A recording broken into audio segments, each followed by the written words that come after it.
नमस्कार शिक्षक साथियों, मैं चंदन सिंह आपको लेकर आया हूँ शिक्षण योजना कक्षा 7 विषय हमारा इतिहास और नागरिक जीवन, जिसका प्रकरण है सल्तनत काल की उपलब्धियाँ। सर्वप्रथम एक टेबल बनाएंगे जिसमें दिनांक, कक्षा, विषय, अवधि, कालांश और आपके विद्यालय का नाम रहेगा। ये शिक्षण योजना भी 2 पार्ट में डिवाइड है, 40 मिनट प्लस 40 मिनट, भाग 1 और भाग 2। सीखने के प्रतिफल: बच्चों को सल्तनत काल की उपलब्धियों के विषय में जानकारी है। सीखने सिखाने की सामग्री: सूफी संतों के चित्र, सल्तनत कालीन इमारतों के चित्र। कुछ इस प्रकार हैं सूफी संत: कबीर हुए थे, गुरु नानक देव, चैतन्य महाप्रभु। इस तरह से ये सूफी संतों के कुछ चित्र हैं, इस तरह से बच्चों को दिखाने हैं। आप भी किताबों के माध्यम से, TLM के माध्यम से दिखा सकते हैं। निजामुद्दीन औलिया की दरगाह दिल्ली और ख्वाजा मुइनुद्दीन चिश्ती की दरगाह अजमेर में, ये कुछ इमारतें हैं। अब सीखने सिखाने की प्रक्रिया और गतिविधियाँ, जिसमें चरण, अवधि और आकलन के तरीके रहेंगे। शिक्षण के आरंभ में शिक्षक बच्चों को सल्तनत कालीन समाज के विषय में बताएंगे, जिसकी अवधि 5 मिनट रहेगी। साथ में परिचर्चा भी रहेगी।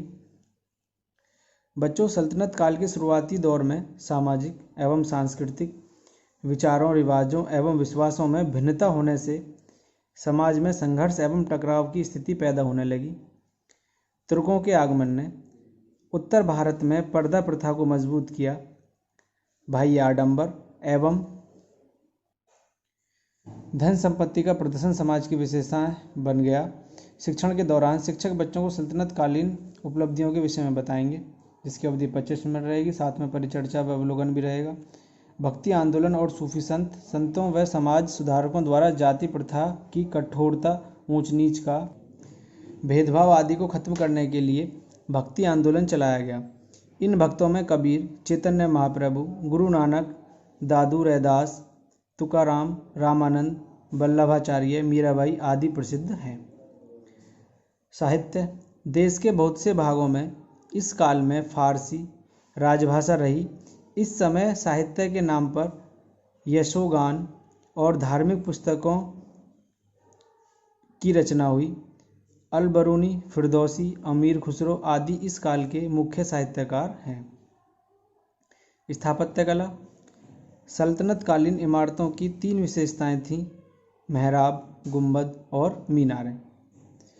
प्रत्येक बिल्डिंगों में इनका विशेष ध्यान रखा जाता था। चित्रकला एवं संगीत: इस काल में बारीक और छोटे चित्र बनाए जाते थे। भारतीय संगीत पर फारस और अरब की संगीत शैली का प्रभाव पड़ा। सितार, सारंगी और तबला जैसे वाद्य यंत्रों की लोकप्रियता बढ़ गई। अस्त्र शस्त्र का विकास: इस काल में जमधार, झुर्रे, धनुष और तीरों की बड़ी मांग थी। लोहे का उपयोग सब प्रकार के कवच, ढाल, हथियार, बंदूक आदि बनाने में होता था। कृषि के क्षेत्र में देश की आबादी में अधिकतर किसान थे। किसानों का जीवन स्तर ऊंचा नहीं था। अकाल पड़ने और युद्ध होने से किसान परेशान थे। शिक्षण के बाद में शिक्षक बच्चों से कुछ प्रश्न पूछेंगे, जिसकी अवधि 5 मिनट रहेगी। साथ में प्रश्नोत्तर भी रहेगा। सल्तनत काल के कुछ साहित्यकारों के नाम बताओ। सल्तनत कालीन इमारतों की क्या विशेषताएं थीं? इस तरह से क्वेश्चन हो सकते हैं। साथ में गृह कार्य देंगे, जिसमें सल्तनत कालीन इमारतों की क्या विशेषता थी, सल्तनत काल में किसानों का जीवन स्तर कैसा था।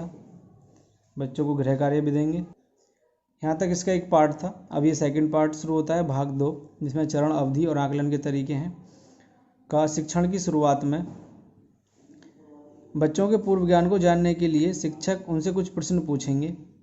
बच्चों, सल्तनत काल में कौन से वाद्य यंत्र प्रयोग किए जाते थे? लोहे का उपयोग किन हथियारों को बनाने में किया जाता था? जिसकी अवधि 5 मिनट रहेगी। साथ में प्रश्नोत्तर भी रहेंगे। शिक्षण के दौरान शिक्षक बच्चों को सल्तनत काल की चिकित्सा, खगोल शास्त्र, व्यापार व उद्योग, यातायात तथा प्रशासन के विषय में बताएंगे। इसकी अवधि 25 मिनट रहेगी, साथ में परिचर्चा व अवलोकन भी रहेगा। चिकित्सा व खगोल शास्त्र। इस काल में आयुर्विज्ञान तथा खगोल विद्या जैसे विषयों में अनुसंधान को अमीरों तथा सुल्तानों का संरक्षण प्राप्त था। इस काल के शल्य चिकित्सक कृत्रिम अंग भी बनाकर लगा सकते थे। व्यापार एवं उद्योग। इस काल में अंतर्राष्ट्रीय व्यापार जल और थल दोनों मार्गों से किया जाता था। देश से वस्तुओं का आयात व निर्यात भी होता था। इस काल में नए काम करने वाले कारीगर वर्ग जैसे कागज बनाने वाले, बर्तनों पर कलई करने वाले, घोड़े की नाल व रकाब बनाने वाले विकसित हुए। यातायात। लोग परिवहन के साधनों के रूप में जानवरों, कुलियों, बैलगाड़ी व चक्के वाली गाड़ी का प्रयोग करते थे।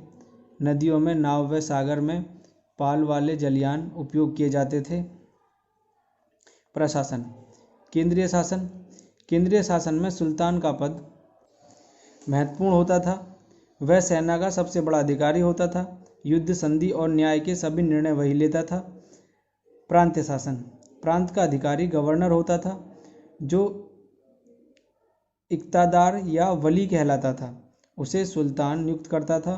प्रांत के नीचे जिले तथा इसके नीचे सिख होते थे। जिले का अधिकारी प्रमुख सिकदार तथा सिख का अधिकारी सिकदार कहलाता था। स्थानीय प्रशासन। प्रत्येक सिख को परगनों में बांटा जाता था। परगना गांवों के समूह को कहते थे।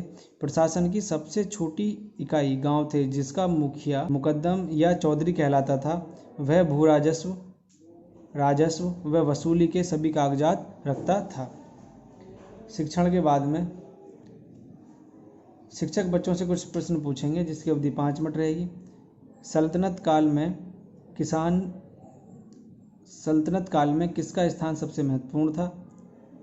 सल्तनत काल में प्रशासन की सबसे छोटी इकाई क्या थी? उसके बाद गृह कार्य भी देना है। सल्तनत काल में यातायात के क्या साधन थे?